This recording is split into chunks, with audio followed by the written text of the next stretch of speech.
What is up, my Lorcana Goons, and welcome back to the Lorcana Goons channel. You guys are watching the Friday weekly market watch where Zach Stone and I are going to talk about Lorcana news, meta trends, and card prices. Zach Stone, it's a wonderful Friday afternoon. We are about 1 week away from the Fabled release. That's set 9 for Lorcana. All the cards are released. Everyone's playtesting. Content creators are making videos of the products being opened, of decks that they're practicing, and we're starting to see a lot of card sales movement.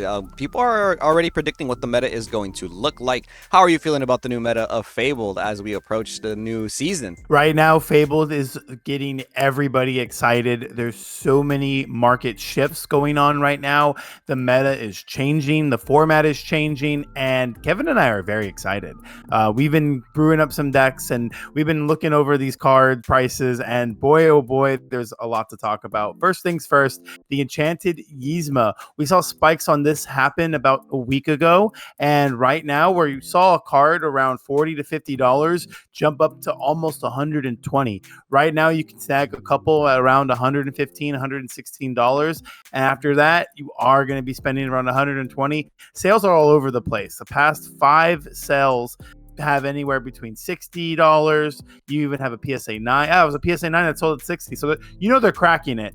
There's a PSA 10 Yzma that sold. I don't think they're going to crack the 10, but that'd be crazy. 4 of them sold for 100.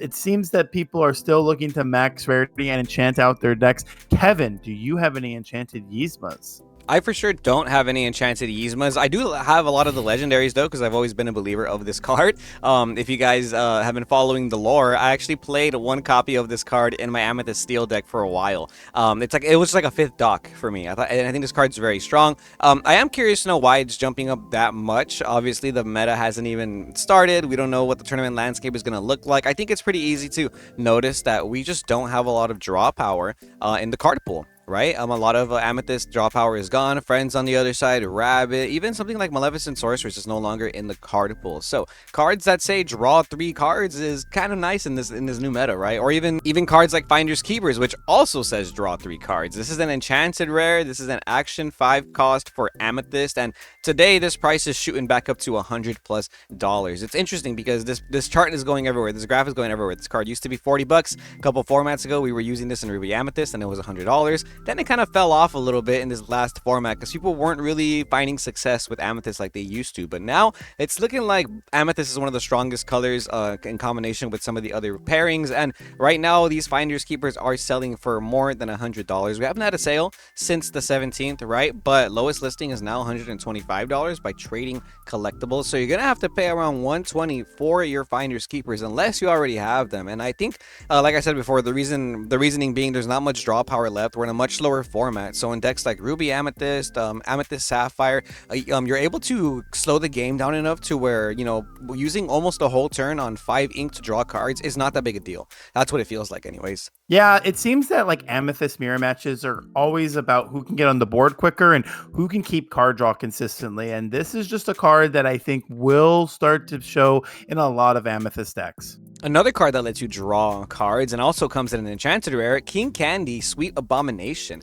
I've been seeing a lot of people use this card in Sapphire Ruby, or even Sapphire Emerald or some other Sapphire decks where you're not necessarily going to have that same draw power like you used to. For Sapphire, we no longer have How Far I'll Go. We don't have other ways to ramp consistently with our songs or to cantrip, as they say, find cards off top of your deck like Grandma or Gaston. So King Candy is going to be one of the few cards that will let you do that. Also lets you manipulate your hand a little bit. You draw 2 cards and you put 1 to the bottom of your deck, and this helps a lot if you have any unwanted uninkables in your hand. I like this card a lot, and market price is at $35, but the lowest verified is now $47 by Brady the Greatest. Then it jumps to trading collectible for $50+ for your enchanted King Candies. And recent sales, same thing. A lot of sales happening on the 17th for some of these enchants. I think there's some buyouts happening because there's a lot of sales on the same day, you know what I mean? But these are some playable cards that are that are also in enchanted rares, and the enchanted rares are starting to shoot up in price just a little bit. Same thing,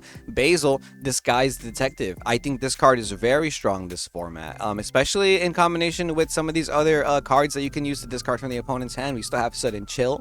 There's some other cards in the Amber There's some other cards in the Emerald Ruby combination that let you discard from the opponent's hand, and you could also use maybe Sapphire Emerald because there's a Sapphire Basil target that you can shift on, right? So market price for Basil is still $38. A small little jump here in this price point though, because lowest verified is now $45 by Magnafile over here, and most recent sales are going to showcase that same pricing. More than $40 is what they're selling for now. And again, I'm a big fan of this card, especially in Sapphire. Every time you ink, you make your opponent discard a card. Yeah, and I also like the fact that people are starting to work with like a Sapphire Emerald item deck because we still have Oswald in the format. Another legendary that actually comes out of the Azurite Sea is Baymax, and this is a card that I personally am a big fan of. The artwork is really cool. This also comes as a promo. This is something you were able to acquire during the Nationals or the Continentals for both European and North American, but the original legendary from Azurite Sea is starting to see a little uptick. We saw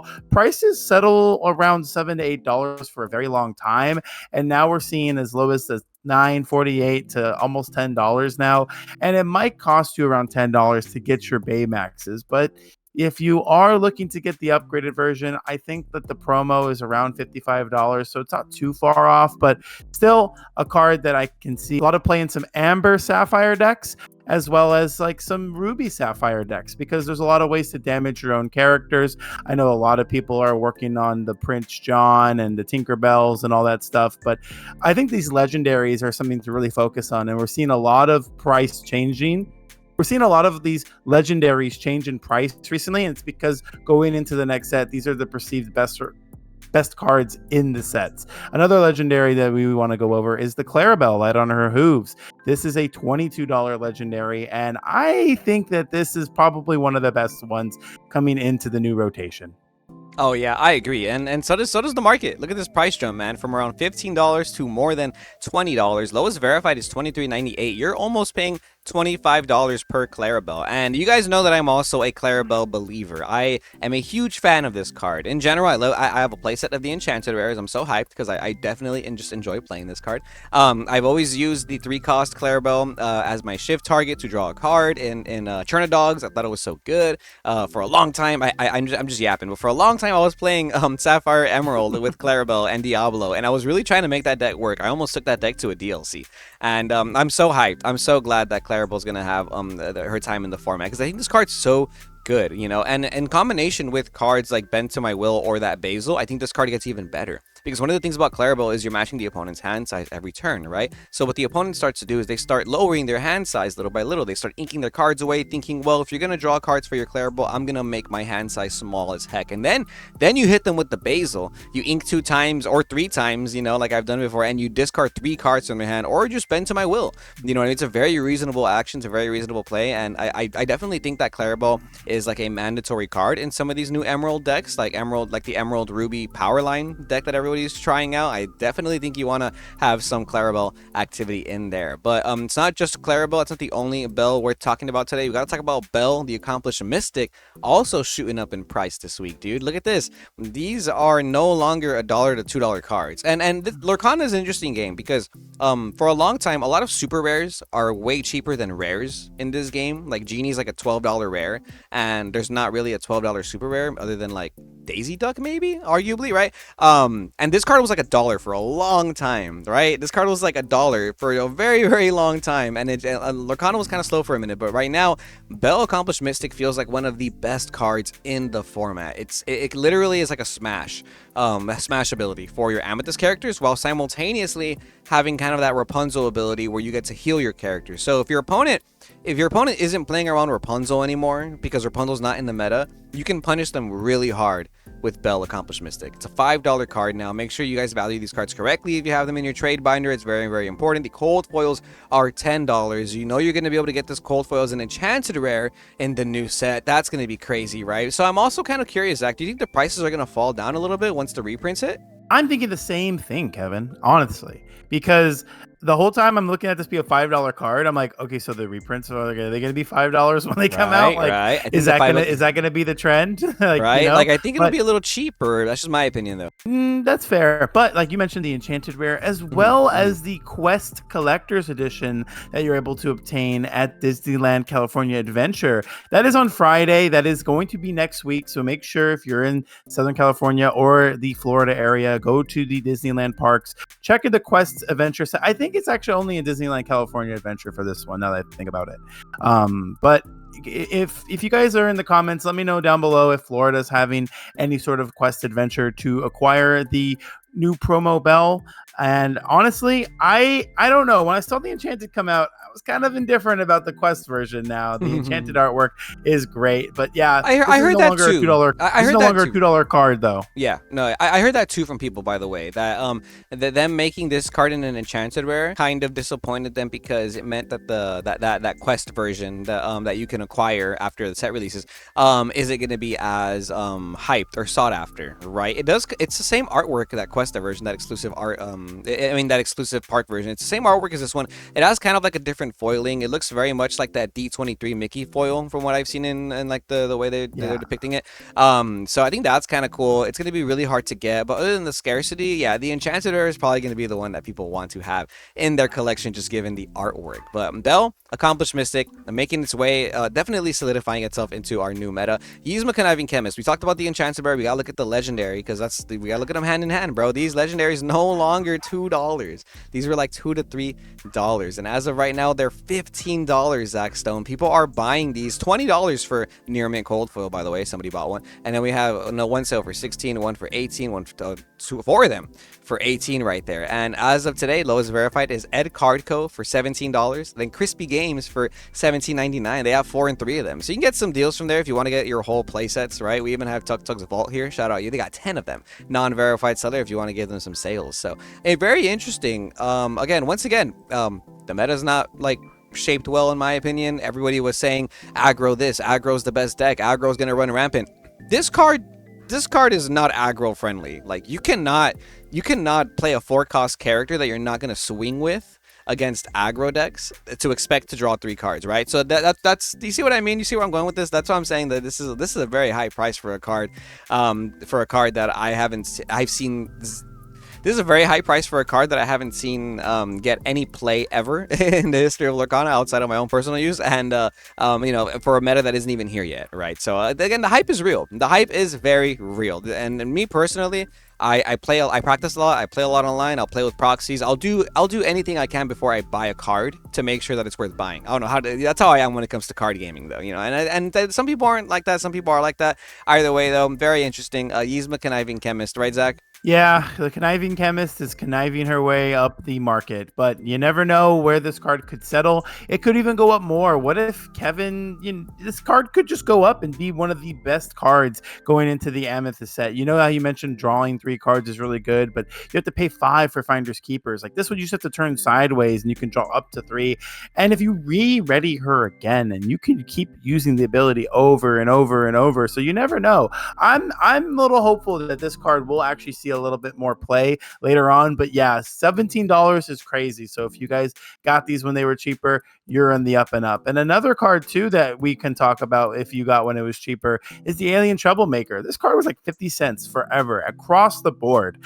Now we're seeing prices go anywhere between like $1 with shipping up to like $3-4 right now. It's looking like it's starting to get a little scarce to find this card. You can still buy some copies that are cheaper right now, but I think this is going to be one of the better cards going into the next set. We did see the Lilo that allows alien characters to challenge ready characters, and this is probably one of the better ones on curve. It's a cold foil version that I think you can get from the single player decks, however, so keep that in mind that it's around $4 to $5 for your cold foils, but not too many of them are going to be at this price. And I'm a little hopeful that this card does see a little bit more play and go up.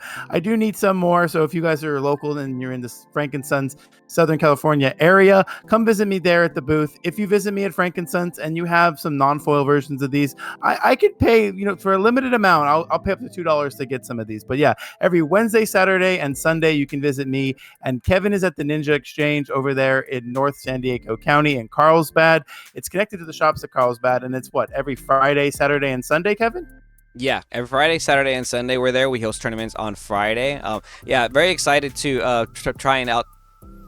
Very excited to try out this new Stitch, the Alien Troublemaker, with that new Lilo coming out in Set 9. That's going to be really cool. Minnie Mouse Storyteller is a card that I've been seeing used a lot in aggro decks lately. This is a legendary from Arcasia's Island that hasn't seen much play, and it's still really cheap. Still very, very cheap. Still only around $3 to $4, less than $5 for this legendary. But I've been seeing a lot of people use this in their aggro lists, and the cold foils are around $7. So I feel like this is a come up in my opinion. The prices haven't really moved for this one yet, but there is definitely some sales movement already in the last couple weeks, right? Some of those other cards were shooting up and they were selling around the weekend of the 17th, and we have some sales for this Minnie Mouse already happening yesterday, the day before, 2 of them on the 18th. So they're definitely moving. I think this card's really good for your aggro decks because yellow purple used to be the hyper aggro deck, and it doesn't look like that anymore, right? Some other cards that are also being really hyped up right now in this like somewhat pre-phase meta. Scrooge McDuck, the aficionado of antiques. We have Scrooge McDuck, the aficionado of antiques over here. This cold foil just shooting up in price, Zach. Market price is $6, but the lowest verified is $11.55 by Geo's Collection. And look at these sales, bro. People are buying this card for $8, $4 for a light plate cold foil, $12 for 4 copies of one cold foil. A lot of people seem to be liking this card. It's a 4-cost uninkable that quests for 2, has 5 strength, 5 willpower. You probably can play it in Blurple or most Sapphire decks to control the early game aggro decks, right? But paying $12 for a cold foil, that's a lot right now. There's only about 8 listings left, and that's the reason why that price is so high. Beat King Undisputed, here's another one. There's only 12 listings left for this cold foil, and these prices are everywhere. The BLT, $4.50 with the $1.50 shipping. Then the next verified seller's a couple listings after for $9 for this cold foil. And by the way, these are cards that are getting reprinted. These are cards that are going to come out also in Set 9. So I get the feeling that when they come out in Set 9, there's going to be more available, so maybe the prices will be a little cheaper. Under the Sea, here's another card that's going to get reprinted where the cold foils are shooting up a little bit in price. These were around $2 cold foils, but today you're going to have to pay a little bit more than that. We have lowest verified $3.30 with $1 shipping by selling trading cards, but after that, it jumps to Sports Cards LA. It's $2.38, but with $5 shipping. So you're already paying $7 for this cold foil Under the Sea. Yeah, one of the few board wipes, quote unquote, that we have available right now. And it's honestly underwhelming going into like the next set. I don't know how many decks can actually play this card. It seems that if you make the decision to choose to include this in your deck and you don't have any strength reduction, that you are at mercy to just what characters your opponent decides to put in their deck. Anything with 3 strength or more is completely impervious to something like this. And I'll be honest, I'm a little indifferent about this card being that good early on. I think as the meta develops to be a lot more aggressive, we can see this card float into some control emerald decks, but not too many. Not too many copies. I think you can justify playing this card. It's kind of a brick if you draw it early. An uninkable 8-cost song is just going to be stuck in your hand forever. And there's just going to be some matchups where this card's just unplayable. I think that this card is just, as good as it can be. It could be just as bad. And that's something you have to kind of decide, like deck building wise, if you're going to include it or not. And in order to like build decks and in order to shape things up that way, you have to have a strategy. And a card that actually has a nice strategy to it is the Jasmine, the Steady Strategist. This is an ally dual link Jasmine that we saw come out of the Reign of Jafar.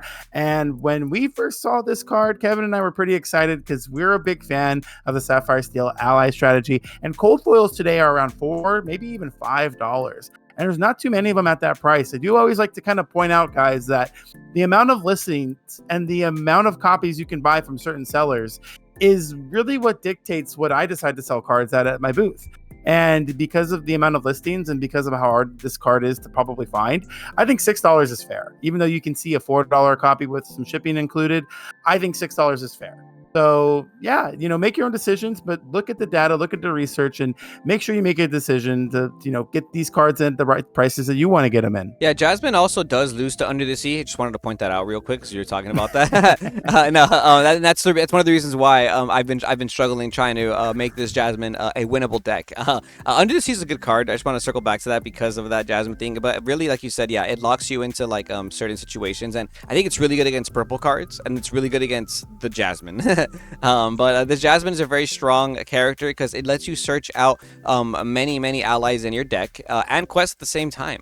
But one of the things I've noticed, Zach, and I was talking about this on our live stream yesterday, is cards like Jasmine, cards like Ariel, cards like Powerline are probably cards that I can't play in a big tournament because, like, the moment I look at the top 3 cards in my deck and I don't find an ally and I'm playing like 25 plus allies in my deck, I'm gonna crash out. I'm gonna lose that tournament. I'm not gonna have a good time. I'm gonna start thinking, oh no, my luck is bad, right? So that's how I am when it comes to playing. I love this card though, and I love the strategy. That blue steel ally deck is so fun, and I'm so excited to see what people do with that deck, and because I know it's going to be a tier 1 deck. Like, that deck looks so consistent because you can search out cards like Doc, you can search out cards like Vincenzo Santorini. He's an explosive expert. He's a 7-cost inkable character, 2 strength, 8 willpower that can quest for 3, and he's no longer a walking brawl target, which just feels so good because on turn 7 you can actually invest 7 ink into a character that's probably going to survive on the board unless your opponent uses Bee King or something like that, but on play has an ability that deals 3 damage to chosen character, not even opposing character, chosen character, deal 3 damage, right? This card seeing a lot of play right now, going up in price as well. These were like 50 cents. This was like a 50 cents cold foil back in July.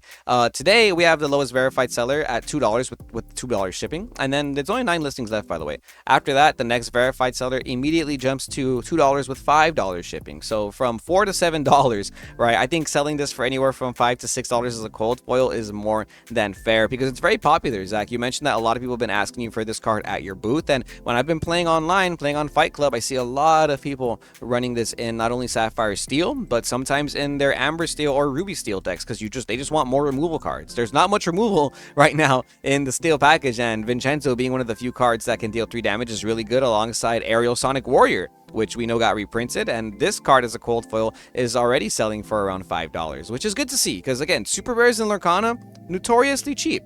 For some reason, cheaper than rares in Lorcana. I don't understand that. All right, but the cold foil Aerial Sonic Warrior around $5 now, which is pretty cool. Whenever you play a song, you can pay 2 extra inks to deal 3 damage to a chosen character, and once again, not much removal in the format. Yeah, I do want to just circle back really quick. Vincenzo Santorini is still a brawl target if I had one. But otherwise, Steel just seems to have the removal going into the next set. But it's not early removal like we're used to seeing. We saw that the Storm Rage on being able to be played as early as turn 2 with Ballroom Cindy. But now with Ballroom Cindy and with the Storm Rage on both rotated out, Aerial Sonic Warrior might be the card you need to play. And there's other aerials to shift this on other than the Spectacular Singer. I know that the graduated 3-cost one that draws a card and discards a card when you play a song is also back. So you never know what people will decide to play. And there's still some decent songs to go ahead and try out. I know Steel still has Strength of Raging Fire, but any song you play just becomes like a smash now because of this card. I think this card will make an impact. Again, this is like the Amethyst killer in any Amber Steel deck I've played. And another Amethyst card to go over is Yelana. This is the Northunda Leader from Raiden Jafar, and we're seeing this now as the new Crab. It's a 2/3 instead of a 3/3, and it doesn't have its ability to give it Challenger 3. It's only Challenger 2, but it quests for 2, and it does quest for 2, and that is a difference maker, is that you are getting to get a little bit more lore pressure, all while still maintaining the Challenger ability. I think that this card is seeing a lot of play in Amethyst decks. I think it's going to be really important going into the next meta, and people are buying up the cold foils, guys. Look at that. $4 to $5 right now for your cold foil, the Yelenas. And again, just a card people have been playing with a lot of, and just what I've recently been asked for. Yeah, this card is really good. Cold foil is sitting at around $5. Only 12 listings left. Market price is still 50 cents, but lowest verified and recent sales are all showcasing that they're going to be a $5 $5 card at least right now. This is also why you don't go solely off market price, guys, when looking for a deck, when talking to vendors, etc., because prices change all the time. Formats change. The meta's always growing. But yeah, Yelena, a really strong card. I think the only other card that's better than this right now is that new Lilo, the Explorer, Space Explorer. She's like a better version of this for steel. But I think other than that, in most Amethyst color combos, you're probably playing some copies of this card because it is very important to be able to give your one of your characters Challenger. No more Crab, no more Fox means you're gonna have to find a way to swing tempo back into your favor, especially if you're on the draw, aka going second. Going second in Lorcana can be a little rough. It's somewhat as a notorious feeling. It feels like it's hard to win going second, but there's definitely strategies, and I think cards like Lewis over here, the Endearing Alligator, are going to help with those strategies. I think right now in Lorcana, especially when we're going into a new best of 3 format, if you can find a deck or a strategy that can win when you're going second, because any deck can win if you're going first. It's so easy to go first and go curve 1, 2, 3, 4 card, right? If you can win going second, I think that's where your strategy is really gonna put you ahead of the game. And cards like Lewis help you do that. It's a card that says when you play this character, chosen opposing character gains Reckless, and he comes in exerted. So he has 4 strength. He lands sideways on the board, and you're gonna force one of your opponents to possibly swing into the Lewis. And oftentimes they don't have characters that are gonna be able to survive a 4 strength swing, right? So there's a lot of small characters in the meta right now. A lot of these aggro decks are playing 1/2, 1/3 characters with resist, and this Lewis can clear them fairly easily. And when you're doing this going second, you're essentially disrupting your opponent's play on the next turn, which could potentially give you more board presence than what they had, and that's probably how you're gonna win that game. But because of that, Lewis already shooting up to a $5 alligator. Only 4 listings left as well. Check this out. Look at this crazy. They're all $5 each. So if you want to play set, you gotta buy one each from each different seller, and you're gonna pay around $25 after taxes and fees for a play set of Coil Louis, huh? It's just shocking that once you buy that playset, there's just no more right now on TCG. I know, that's so crazy. I think that's crazy, personally. Yeah, it's like the alligator himself is going into the quicksand, and I love the artwork on him too. Honestly, a future epic rare, please. I don't know when, but a future epic rare on this one. I think this card's going to really show a lot of face. There's a lot of counterplay to it. I don't want to go too more in depth on that in this video. Maybe we'll save that for Monday's video. But again, a very important card going into this meta. I think it's going to be one of the best cards go into this meta, and I thought definitely another. I thought he was popping out of the sand, by the way. I thought he was like, wow, like, here I am. You know what? I don't know. We're gonna have to ask the artists themselves. Yeah, we're gonna have to ask Gracie herself. But again, another card that's going to be shaping the way the meta is the new one and only world's greatest rock star power line. Kevin and I really wanted to go over this one today because right now people are paying $25 to secure their pre-ordered copies. Wild. And again, do your research. Don't buy the pre-orders, but if you must, do not spend $25 on individual copies. This is a non-foil. These are non-foil copies, by the way. Non-foil copies. Please understand that this comes in the single player decks. Yes. This is included, and it's newer foiling. Mm-hmm. It's different than just what you would get as a foil version. It reminds me of the Rana Jafar Palace size foils. Exactly just like those. Yeah. It's awesome. I'm so glad they did that. I'm a fan. I'm so glad they did that, dude. I'm so glad we have exclusive single player deck foiling. Like it's certain sealed product foiling for specific products. It's so good. It's so good. Because like now and then the deck itself, it comes with 2 Beat King. It comes with it comes with good cards. It comes with some decent cards. You get like 2 of each of the shiftable power line targets. So for the first time in forever, you can literally buy 2 of these starter decks and have a playable deck. I am so hyped. I'm so hyped that you can do this because like I already know, Zach, and you said it the other day. People are gonna come into the booth, they're gonna come into the store, they're gonna come into our locals and be like, "Is that a power line single player deck for Lorcana? Let me buy that." It's gonna be such a like an attention grabber for someone who's never played Lorcana before or someone who's never heard of the game before. And I think this is gonna be such an important product, and I'm so glad that they did this exclusive foiling for it because it's finally on par with like the TCG industry standard, and that's been like somewhat of a little issue. That's been somewhat of a critique that I've had with Lorcana, is that there's a bunch of trading card games in this industry, and it always felt like they were kind of playing catch up with the industry standards. And this starter deck is gas. I love it, and it's the same price as you would pay if you want to pre-order just 1 copy of the non-foil power line. So if you know anybody pre-ordering It's almost copies, $1 cheaper. it's almost $1 cheaper. If you know anybody pre-ordering this, please let them know to just wait to go to your local game stores. If you don't have any, just wait a little bit. Get the starter decks online. It's a lot more better, and you get a pack, and you get a free pack with the starter deck. It's so much better. Fable releases next week at your local game stores, guys, and then the worldwide release will be on September 5th. I'm super excited to get this format rolling, dude. I am.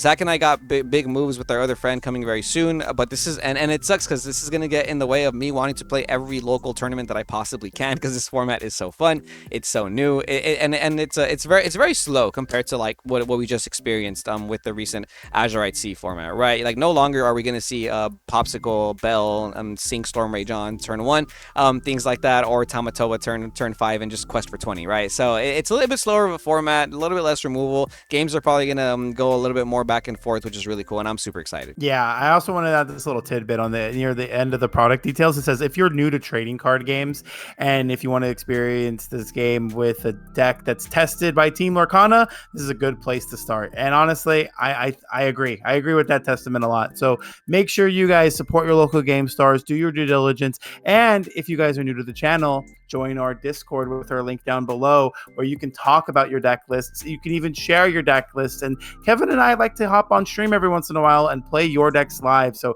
make sure you stay tuned to that, my Lorcana Goons, and we'll see you next time.